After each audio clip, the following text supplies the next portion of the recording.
Graça e paz, amados do Tabernáculo e do canal do YouTube. Estamos aqui mais um domingo para a gente louvar e engrandecer ao nome do Senhor Jesus, aquele que é digno de honra, de glória, de força e de poder. Ignore um pouquinho o meu olho, tá um pouco inchado, tá? Não sei o que foi que houve. Eu preparei a palavra, na hora que eu fui ver, ele estava assim, tá meio estranho, mas vamos lá. Eu queria que você abrisse a tua palavra em Deuteronômio capítulo, deixa eu ver aqui,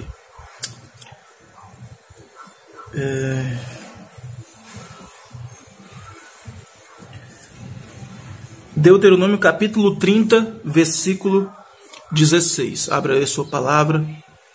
O Senhor diz assim: Pois hoje ordeno a vocês que amem o Senhor, o seu Deus, andem nos seus caminhos e guardem os seus mandamentos, decretos e ordenanças. Então vocês terão vida e aumentarão em número, e o Senhor, o seu Deus, o abençoará na terra em que vocês estão entrando para dela tomar posse. Eu queria que você fechasse os teus olhos. Nós estamos na presença do Deus Todo-Poderoso, daquele que era, daquele que é e daquele que há de vir. Senhor, estamos aqui diante da tua presença, amado Deus. Nós queremos te pedir, Pai, tu venhas derramar sobre nós conhecimento, sabedoria, unção, poder, cura. Oh Deus, alcança, Pai, todos aqueles que estão precisando ouvir uma palavra de remo, uma palavra que venha do teu trono. Nós estamos, Pai, confiantes, dependentes da tua providência. Nós sabemos que tu és o Deus de Isaac, tu és o Deus de Abraão, tu és o Deus de Israel. Tu és o Deus que manteve o seu povo pelo poder da tua palavra.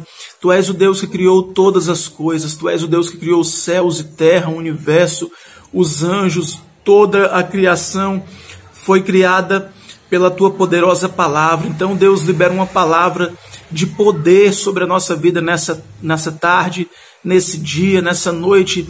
As pessoas que estão assistindo pelo YouTube, não interessa a hora, que, Pai, tu venhas ministrar, que as boas novas sejam declaradas. É o que nós te pedimos, em nome do Pai, do Filho e do Espírito Santo de Deus. Amém. Amém, irmãos? O tema da palavra de hoje é: será que nós podemos realmente escolher qual será o nosso futuro? Aqui a gente viu que Israel foi escolhida por Deus para ser uma nação que serviria a Deus, que Deus iria abençoar, que Deus iria fazer com que eles fossem vencedores, com que eles fossem imbatíveis, que Deus iria fazer com que aquele povo, eles chegassem aonde Deus havia determinado. Alguns acreditam que a vida é controlada pela sorte ou controlada pelo destino, controlada por alguma coisa que já determinou tudo, né? E quando esses planos não dão certo, quando nada dá certo, eles dizem: vai ver que aquilo não era mesmo para acontecer, vai ver que não era mesmo o momento certo. Então as pessoas elas acreditam sempre que há algo maior dominando tudo. Outros perderam a esperança por causa das pressões e injustiças que a gente vê diariamente nesse mundo, né? A gente vive, infelizmente, dói no coração dizer isso, a gente vive num país muito corrupto, onde as pessoas já perderam as esperanças nos governantes. Numa pandemia como a gente está vivendo aí, com mais de 37, 40 mil mortos, a gente vê quantos tentando se dar bem, tentando enganar a população, muitos tentando tirar proveito, né? A gente vê a Polícia Federal agindo. Então tudo isso é o desejo dessas pessoas de quererem roubar, de quererem fazer com que a nação empobreça, com que a nação seja uma nação miserável. E isso acaba prejudicando a vida de todos os cidadãos que fazem parte dessa nação. Então talvez essas pessoas que tenham tentado melhorar suas vidas tenham se decepcionado pelas guerras, pela fome, pela miséria, né? Por terem visto seus planos ruírem, indo por água abaixo. Quantas pessoas aí que eram empresários, que tinham seus negócios próprios e acabaram perdendo tudo nesse período, acabaram tendo que fechar as suas empresas, a sua loja, o seu comércio, porque não chegou um suporte, não chegou uma ajuda, né? E eu estou dando um exemplo em relação ao que está acontecendo no momento, mas isso a gente pode levar para qualquer outra época, para qualquer outro tempo. Acontecem doenças, acontecem desastres, acontecem crimes, guerras, que fazem com que o ser humano ainda mais perca a esperança. Por isso eles pensam, nem adianta eu tentar. Eles não têm nem muitas vezes o ânimo, a disposição de tentar algo, porque sabem que pode acontecer alguma coisa de errado. É verdade que não temos como prever certas coisas e isso pode atrapalhar os nossos planos agora. Eu queria ler aqui com vocês em Eclesiastes, capítulo 9, versículo 11, diz assim: percebi outra coisa debaixo do sol. Os velozes nem sempre vencem a corrida. Os fortes nem sempre triunfam na guerra. Os sábios nem sempre têm comida. Os prudentes nem sempre são ricos. Os instruídos nem sempre têm prestígio. Pois o tempo e o acaso afetam a todos. Então, irmãos, a gente nunca pode ter certeza de nada. A única certeza que a gente pode ter é de que Jesus morreu na cruz para nos salvar. Os fortes, eles não é garantia de que vão vencer uma guerra. Os velozes não é garantia que vão chegar em primeiro lugar numa corrida ou vencer uma corrida. A gente vê na corrida de Fórmula 1, por exemplo, quando tem ali muitos carros correndo, tem aquelas escuderias que são as favoritas para vencer sempre. Está saindo muita água aqui. As escuderias que são mais fortes, os pilotos que são melhores, nem sempre eles vencem, né? Então a gente vê corridas de cavalos, né, que tem os azarões, tem aqueles que podiam ser os favoritos e não ganham. Então isso nos mostra de que muitas vezes a gente tem que não olhar com os nossos olhos físicos, não ir pela lógica humana, né? Então Deus mostra isso aqui claramente aqui em Eclesiastes, mas quando se trata de como vai ser o nosso futuro, as escolhas que nós fazemos são muito importantes. Eu lembro uma certa vez na minha vida, eu namorava com uma moça e o salário mínimo na época era R$200. E eu, naquele dia, havia decidido que iria noivar. E ia pegar R$180 daquele dinheiro e comprar as alianças, e os R$20 seria o de dízimo. Esse era o meu salário, R$200 na época, que era o salário mínimo de todo mundo. E eu lembro que chegou uma moça na loja que eu trabalhava, na empresa, ela entrou, pegou um monte de coisa, sem eu ao menos ver, estava só eu e ela. Ela foi botando na bolsa, eu não vi. Incrivelmente eu não vi, né? E ela pegou minha carteira, tirou R$180 e ficou os R$20 do dízimo. E quando eu vi, que coisa estranha. Só que na hora eu achei estranho, mas depois a gente vai ver que não era para me ter aquele dinheiro usado para noivar, não era aquela intenção que Deus queria para o meu futuro, né? Então, as escolhas que nós fazemos vão nos levar para um futuro promissor ou um futuro diferente de um futuro promissor. Aqueles que escolhem, por exemplo, ir pelo lado das drogas, pelo tráfico, escolhem ir por esse caminho, pelo lado do crime, por exemplo, eles têm dois futuros, como diz o ditado popular, ou é cadeia ou é cemitério. Então, as pessoas elas escolhem o que caminho eles vão trilhar. Veja o que aconteceu quando a antiga nação de Israel estava para entrar na terra prometida. Moisés, o líder dos israelitas, falou para eles que Jeová tinha dito: pus-me diante de você e a vida e a morte, pus diante de você a vida e a morte, a bênção e a maldição. Escolha a vida para continuar vivo, você e seus descendentes, amando a Jeová, seu Deus, e escutando a sua voz e apegando-se a Ele. Deuteronômio capítulo 30, versículo 19. A gente vê Deus aqui botando assim em pratos limpos em cima da mesa: se vocês querem a vida, vocês vão ter vida. Se vocês querem morte, vocês vão ter morte.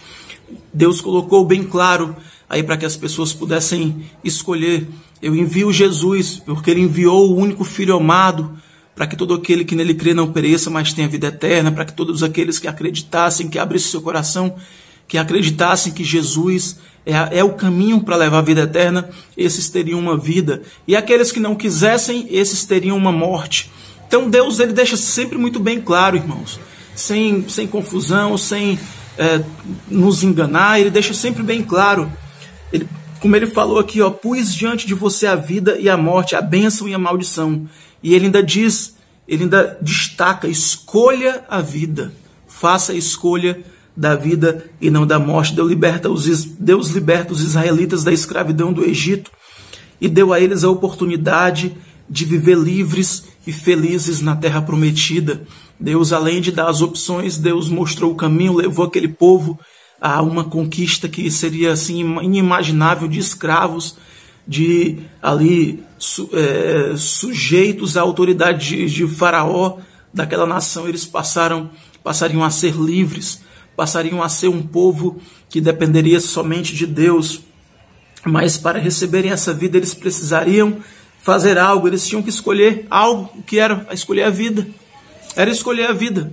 É o que nós fazemos diariamente. Nós temos essas escolhas de escolher o pecado, de escolher a santidade, de escolher a vida, de escolher a morte, de escolher um caminho difícil, de escolher um caminho fácil. Tudo isso, irmãos, a gente tem essa escolha diante de nós. Hoje nós precisamos fazer uma escolha parecida. É aquilo que você vai escolher e determinar através daquela escolha, através daquela opção que você fez, que vai determinar o teu futuro, que vai determinar o caminho que você vai trilhar. Já estou terminando porque eu preciso lavar esse olho aqui urgente. Você pode escolher a vida eterna num paraíso aqui na terra por dar alguns passos, amar a Deus, escutar a voz dele e se apegar a ele. Mas como você pode dar esses passos? E diz aqui: escolha amar a Deus. Diga comigo aí na sua casa, aí onde você estiver no seu trabalho: eu escolho amar a Deus. O amor é a principal qualidade de Deus. O apóstolo João disse em 1 João capítulo 4, versículo 8, para terminarmos: Deus é amor. E Deus, sendo então composto integralmente, totalmente de amor, Ele quer que o seu povo, Ele quer que a sua criação, Ele quer que o homem, o ser humano, ele usufrua, ele viva desse amor. Eu amo a minha esposa, eu amo meus filhos, eu amo a minha mãe, minhas tias, meus irmãos. Eu amo os irmãos da igreja e a gente transparece esse amor. Isso faz bem para aqueles que recebem esse amor e para a gente que dá. Então, o futuro que nós escolhemos para a gente vai ser determinado pelas nossas escolhas, né? A gente está passando em 3 meses dentro de casa. Deus sabe o que você tem feito, Deus sabe o que eu tenho feito, né, para buscá-lo, para estar na sua presença, não dependendo de um templo, não dependendo de louvores tocados por alguns irmãos, de uma ministração, mas o individual, o pessoal, algo que é eu e Deus, você e Deus. É isso que é o importante. Então as suas escolhas vão te levar para algum lugar, seja ele um paraíso ou seja ele um lugar de sofrimento. Então eu escolho viver junto de Deus. Eu escolho viver escolhendo esse caminho, trilhando esse caminho que leva ao nosso Deus. A gente teve agora essa perda de 2 irmãos, 2 irmãs maravilhosas, que foi a Irã e a mãe dela, a irmã Francisca, a Chicuta. Foi uma perda muito grande, né? Eu até tinha colocado no grupo que a gente não iria perder ninguém, mas Deus sabe dos seus propósitos, Deus sabe o que faz. Nós não somos ninguém para questionar Deus, e simplesmente a gente pode concordar porque a gente confia no nosso Deus. A gente sabe que Ele tem o melhor para a nossa vida, para a nossa família. Ele sabe o que é melhor para o nosso futuro. Então eu queria que você fechasse os teus olhos, você apresentasse a tua vida diante de Deus.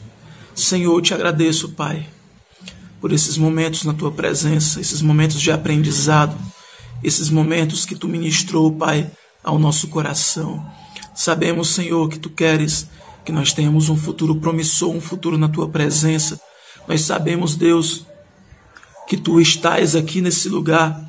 Nós sabemos que a Tua mão poderosa não está encolhida, mas que ela está estendida para nos abençoar, para nos acolher, para nos erguer, para nos levar, Deus, aonde Tu queres, assim como Tu fizestes com Israel, que levou aquele povo santo até a terra prometida.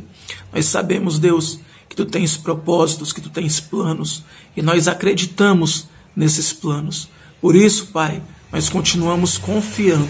Brevemente estaremos na igreja, em comunhão com os irmãos, de uma forma diferente, sim, mas o mais importante é olharmos uns para os outros e sabermos que nós estamos no caminho certo, de que nós estamos no caminho que vai nos levar para a eternidade ao Teu lado. Então, Pai, eu Te peço, acampa anjos ao nosso redor. Acampa anjos, Pai, ao redor da nossa família, dos nossos familiares, dos nossos amigos, de todos os irmãos da igreja. Eu Te peço, Pai, que esse grupo que faz parte do tabernáculo, que ele seja selado, guardado por Ti, Deus, que nenhum mal venha nos atingir, que nenhum mal venha bater na nossa porta, porque nós temos o selo, nós temos o sangue do Cordeiro sobre a nossa vida. É o que eu Te peço, em nome do Pai, em nome do Filho e em nome do Espírito Santo de Deus. Que Deus possa Te dar uma semana abençoada, que Deus venha derramar sobre a tua vida o seu bálsamo, em nome de Jesus. Amém.